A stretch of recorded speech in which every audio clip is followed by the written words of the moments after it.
everybody, and welcome to another episode of And Just Like That, We Found Therapy. I have with me today Sabrina, and I am so happy that it is her who is like popping our cherry back from the hiatus because me and Sabrina go way back. We actually met in 2020. At the dog park, because we both have dogs. Yes. And this relationship was needed, especially back then in the height of COVID. 100%. And I was just telling Sabrina that I should name this podcast Friends and Neighbors because more and more there's people from Notting Hill coming on rather than therapists. Exactly. And I just think, our dogs brought us together, really. Our dogs brought us together, but also Sabrina's my girl because she's an East Coast girly. She's from Boston where I went to school.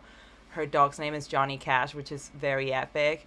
And also she's a rockstar witch. Rockstar witch sums it up perfectly. Yes. I mean, we've been to plenty of parties, gatherings where my psychic abilities have come through. A glass of wine or two usually catapults them and I start to channel. So I know my abilities and yes. what I can do. Yes, I offered Sabrina a glass of wine when she came in, and I'm glad she said no because I can't be channeled before we record. But today she's also here to help me unpack season 2, episode 7 of Sex and the City, The Chicken Dance. And I'm very excited because I think this is where Sex and the City starts to kind of like spread that toxic message that we get from Sex and the City. So the episode is all about love at first sight. Does it exist? Does it not exist? And this is mostly through Miranda, who is hosting her first house guest in her new apartment. This guy that she knows that is named Jeremy Fields. He lives in London and he writes for The Economist. And she thinks, okay, I'll get him like a pull-out couch. But we've been in an email relationship for long enough to know that this is flirty. It's going down. Yes, I feel like all the signs are there, and as the episode progresses, we've all been on Miranda. We've all been friend zoned. We've all, we get our place ready. We're really excited, and especially where she's been coming from a place of desperation. She thought, oh, I get my own place now. Yes. I'm gonna find love. Yes. Isn't that how it usually works? Yes. And now we're in the place where it's really all systems go. So it's quite a surprise, the behavior later that follows. Yes, because Jeremy, I'm sorry, he is rude. He is a bad guest. He's rude, and I think, as the episode progresses, we see how, as women, no wonder why we get down and out, especially in relationships, or in that first stage of courting and meeting someone, because all the signs were there for a green light. Yes. They all were. Yes. Especially, like, he accepted her invitation, and then he was like, I'm tired of dating. I'm ready to settle down. Cue in, knock, knock. It's my end table. In walks Miranda's interior designer, and there's like the cutest meet cute that you could hope for in television, and Miranda calls it and she's like, oh, isn't it amazing when you are in the middle of the perfect first date? It was just not her in it. No, it wasn't aligned for her, and I think that's where it comes in, the subject of that meeting for the interior designer and Jeremy. That was love at first sight, you could say. And so that's really where the episode takes off with, is this real? Is love at first sight real? Yes. Is it real for you? For me, I boil it down to, like, from an energetic perspective, from a healing perspective, it's energy. With anyone, for me, it's energy. Do I believe in that moment that you can meet someone and go, wow, that's the person for me? Yes and no. Yeah. I believe you pick up on the energy, but I also don't believe you genuinely know someone until you've gone through ups and downs, until you've been with them for a long time. I don't. Yes. But I believe that's also a sexual connection as well. I don't believe that's love at first sight. I believe sometimes you have more gas in the tank to put up with someone's downs and ups if you feel that pull that is you can't explain. Yes, and that is where that spiritual connection comes in, which I do believe in. Yeah. But I also believe love comes in through those ups and downs, through getting to know someone, if that makes sense. But spiritual connection, yes, I do believe that connection. So love at first sight can be mistaken for a sexual connection, that spiritual connection. Yes. Or, people are like, it was love at first sight, Cupid came in. Yes. But does it turn into a trauma bond? Does it turn into... So you have to think about it that way as well. Yeah. I think I believe in love at first sight, but like similar to you, because there's something prior there from a Yes. different life or something like that. They Past like, lives exist, girl. Past oh, they lives. do. They do. Tell that to Scarlett. No. She's told me everything that you've told her about her No. past life. Past lives. All the way. Yeah. So I believe in that. And like, it's just unfortunate that for Jeremy, it was the interior designer and not Miranda. Because then I love that Miranda becomes the most Miranda I've seen her since I've started to do this episodes. Because she's just like, dude, they told me that when somebody gets their own place, a proposal goes down. Little did I know that it was like not mine. Because this Jeremy guy is leaving after a week and he proposes to the interior designer, which is nuts. It is, and you have to sit and go, okay, would this really happen? And yes, there are some people in real life that I know that have gotten engaged after a month of being together. So it's also, though, it's the perspective of Miranda, the energy that she's putting out there is such desperation, and it's almost like, be careful what you wish for, because the proposal did go down. Yes. It just was not hers. Yes. So you have to be careful what you wish for. And that's, but she's not putting out the energy. It's really desperation for her. Yes. It's desperate. Yes. But I love that she's like, Charlotte, this is your fault. If you had never introduced me to Madeline, you would have never, like, Jeremy would have fallen in love with me, and now I'd be throwing my own engagement party, which I think is hilarious.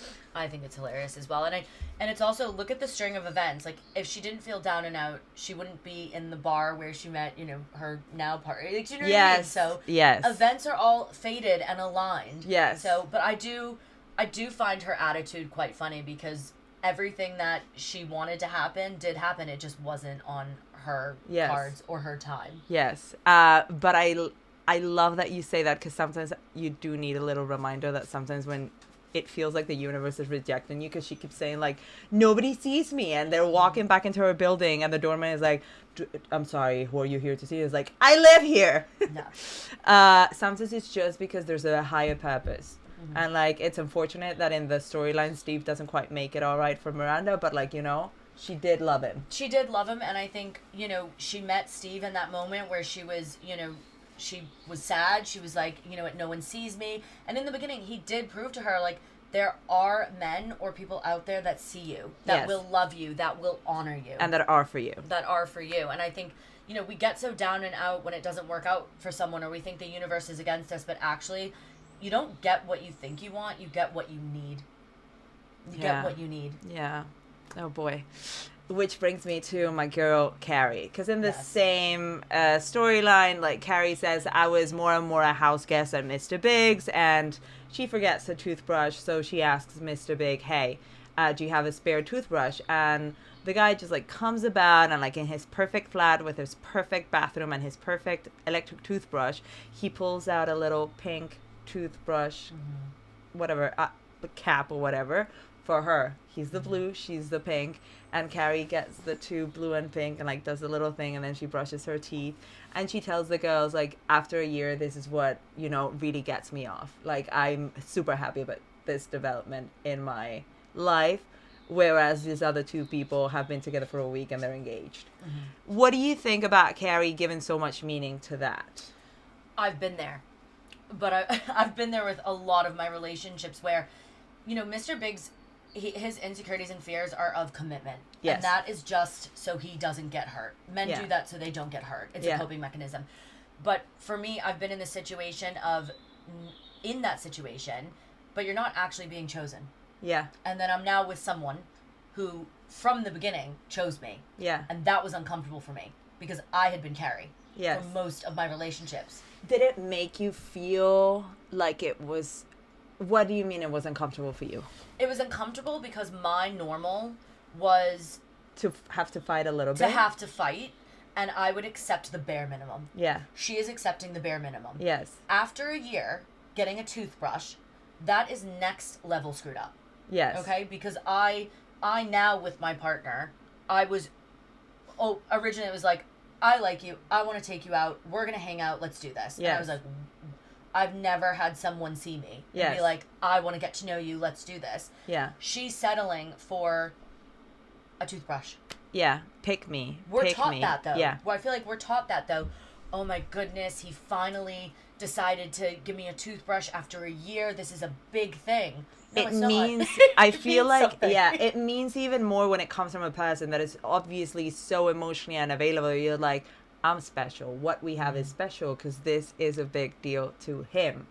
But that shouldn't make a blip in her life because she should be expecting a key, a conversation about moving in together because that's what she wants. About what they are. About, I mean, even Miranda called her out when she didn't show up for drinks with her. Yes. She was like, oh, so you're going to jump and go to his house and he's going to make you food, but I'm over here upset and you bailed on drinks. Yeah. But we've all been there. We've been there where we're like, oh my God, so-and-so has texted me. I'm so excited. Yes. Should I go see him? And it's like 9:00 at night and you're out with your girls and it's like, no, darling, that's a booty call. Yes. You deserve more than that. Yes.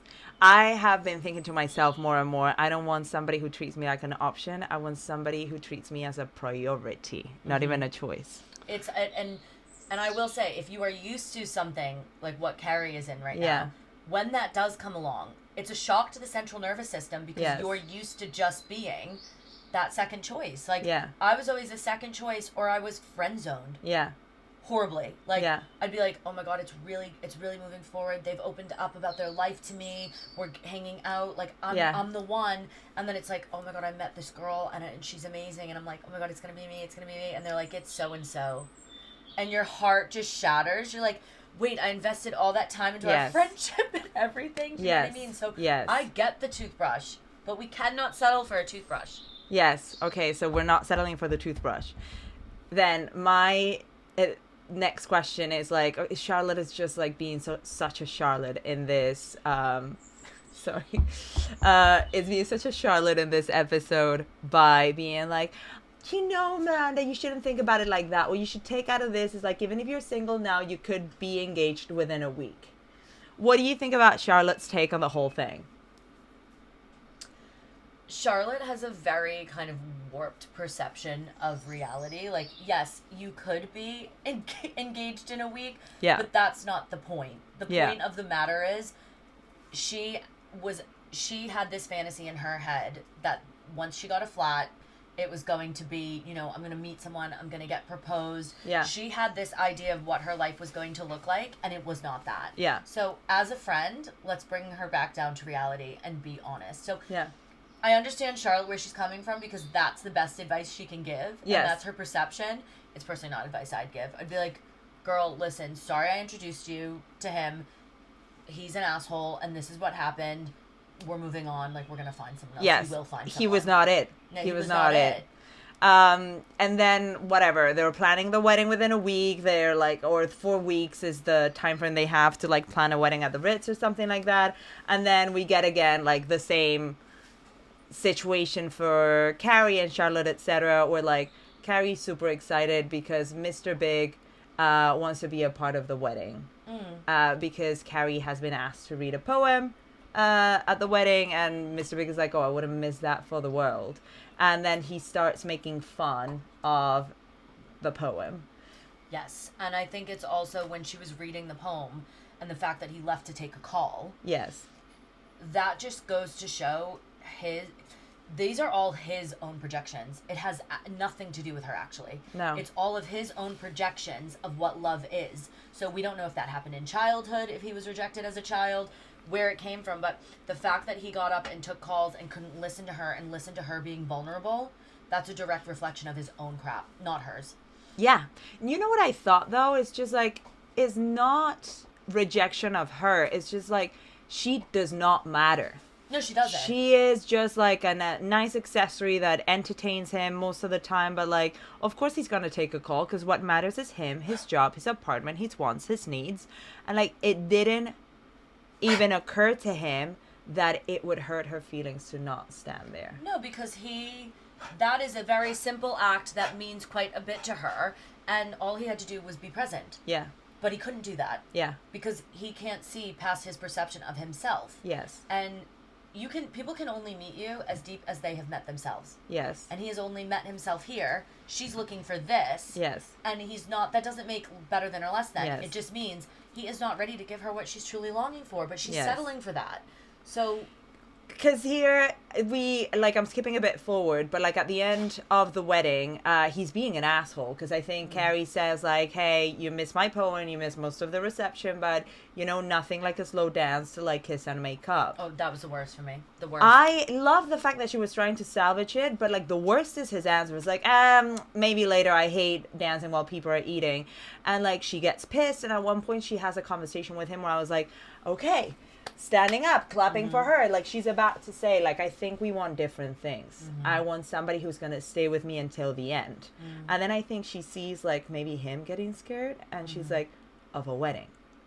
So my question to you here is, how much do you think that we can educate our partner to meet us, as you were saying, a bit where we need them?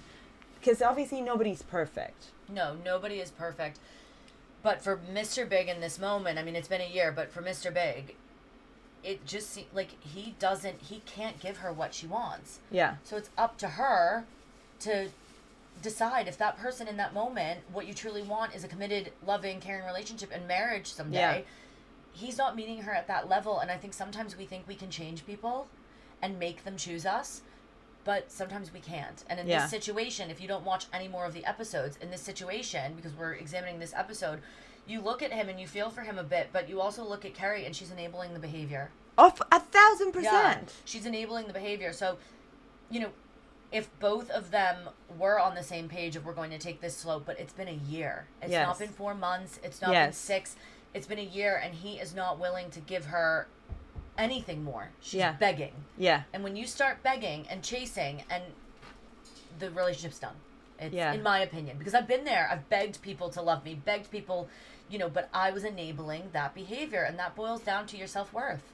1,000%. And I think at the end of the day, also, if you make things too easy, like I think she's given away too much. Like, what is going to be the motivation for him to adjust his behavior to meet her where she needs to be?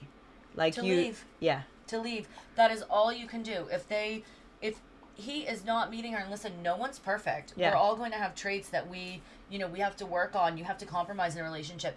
But with this situation, she has given so much of herself. Yeah. And I think she's realizing that she's losing herself a little bit. Okay? She's losing herself. And I think in that situation, the only way for him to realize is she has to leave and know her self-worth. She set her boundaries and he's not meeting them. Yeah, so she keeps adjusting her boundaries and also her standards.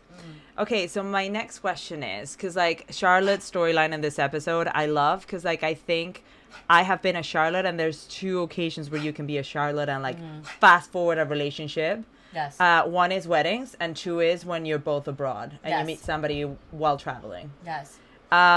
Have you ever been in Charlotte's position of meeting somebody and being like, this could be our song, you know, like that dynamic that they had, that they're both fantasizing about building a life together pretty seriously, but it's all going so fast that you know it's going to come crashing down in flames. Of course. But you never think so in the moment. Yes, I've been there, especially where you meet someone, everything looks good on paper, you have an amazing, you know, you meet them at a wedding or a first date, and you're just like, girls, this is the one. I know it's going to be.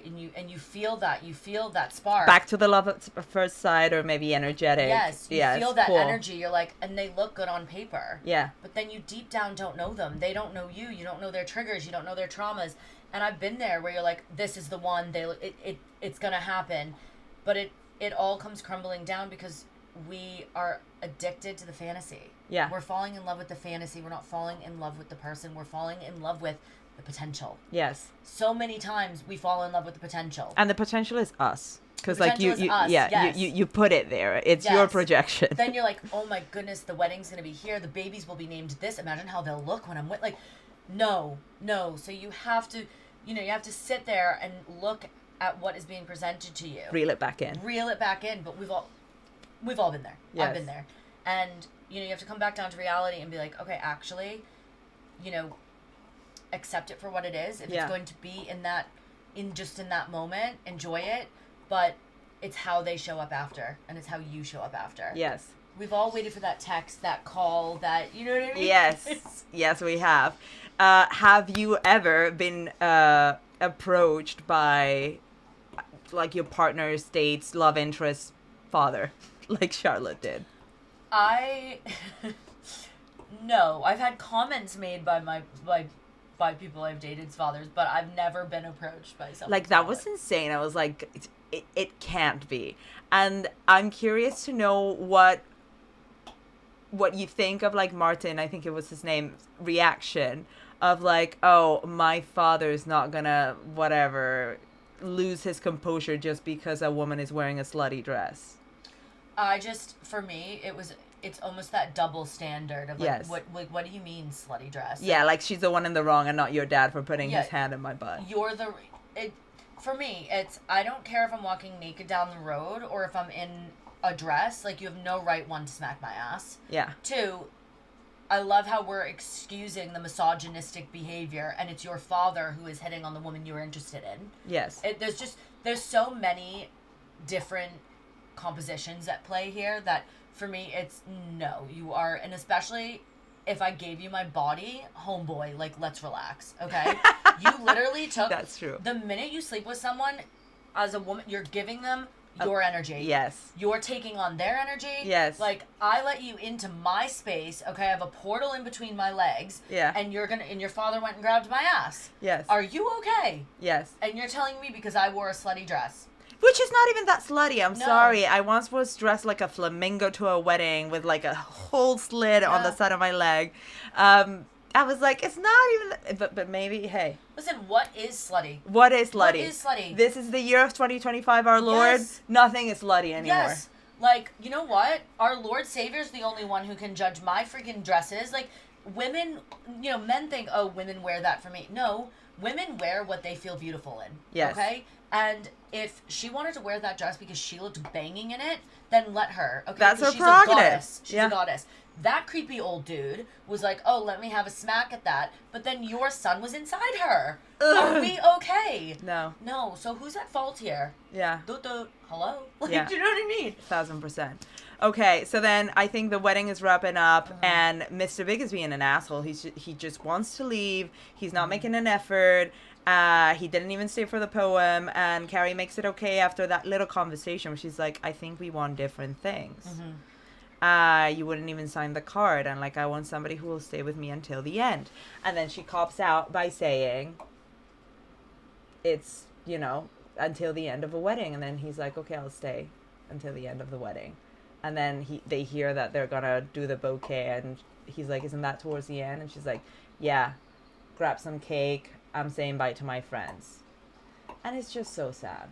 It's sad because in that moment, I think he realized what she was going to say, and then when she switched to the wedding and he was like, okay, I'll stay. Yeah. But we boil this down to, again, his inability to give her what she needs. Yes. And her being okay with that. She's okay with it because she thinks that's the best she's going to get. Yeah. But that's wrong. Yeah. And until she sees that, it will not be changed. We've all had that one person that we're like, everything else doesn't matter. Yeah. Everything we've learned, everything about our self-worth goes out the window because she's also addicted to the fantasy with Mr. Big. We can boil it back down to this idea in the whole episode. It's about the fantasy of what each of these men could have brought these women. Because of, on paper, they have money, they look nice, they, maybe the sex is great. And when you actually boil it down to I think the for apartment, her, yes, the apartment. Yes. But then when you actually look at it, you're like, no, because they're not showing up. They're not choosing you. Yeah. And you want to be chosen. Yeah. No, I agree. I have one more question before we get to the end of the episode with the advice. But like, as our American correspondent for this episode, is the chicken dance a classic in every wedding in the States? Classic. It's a classic. Okay. Because that was my question. I was like, is it? Okay, so it is.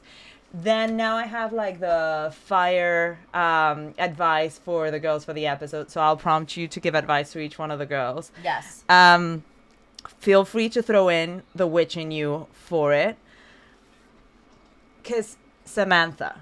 Yes. Samantha meets a guy at the engagement party that is really like a going away party. Mm-hmm. She ends up in bed with him, and at one point she has a flashback because the dude has this weird thing of like, touch my head as he's about to come. Mm-hmm. And Samantha's like, have we slept together before? And he's like, yeah, a few years ago after this and that.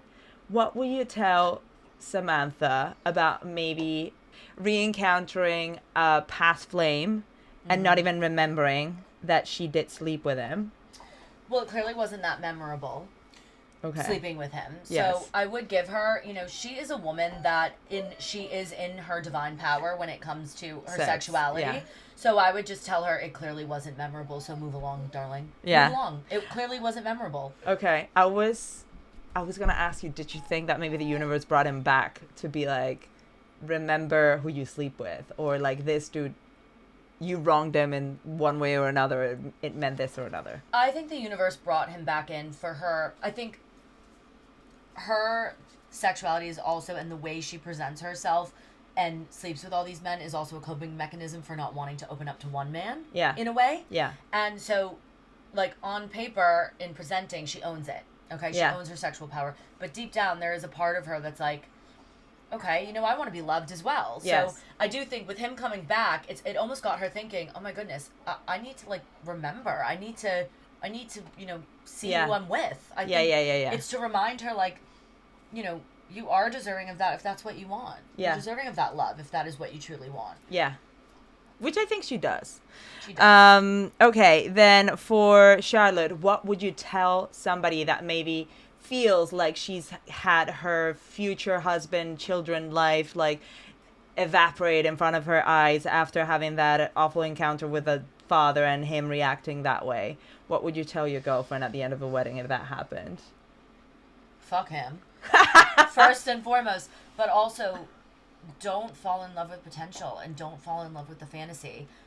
Fall in love with what is being presented to you in that moment. And he showed his true colors in that moment. Yeah. He's not the one. Okay. Because what's meant for you will never miss you, and what misses you wasn't meant for you. Yes. It wasn't aligned. Good So riddance. leave it at what it was, accept it for what it was, and the right one will come. Yeah. And in her rule book, she'll be over him in like 2 hours because Yeah. they spent 4 hours together. Okay, and then Miranda, what would you tell somebody that maybe is just like, nobody sees me? Like, I have been standing here next to the guest book and like nobody wants to sign it. And like my doorman doesn't remember who I am. And like the guys that keep approaching you guys like are not seeing me. Mm-hmm. What would you tell maybe a woman that feels like she's being completely neglected by any male gaze or any kind of attention? Nobody sees her because she doesn't see her.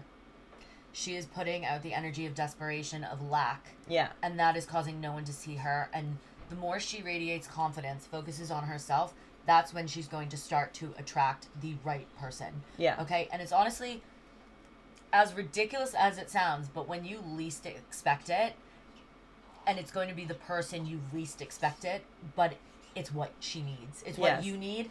And to be honest, Steve in that moment was the total opposite of what you would have thought. Yes. But it is exactly what she needed to light herself up again. Yes. Okay, and then finally my girl Carrie.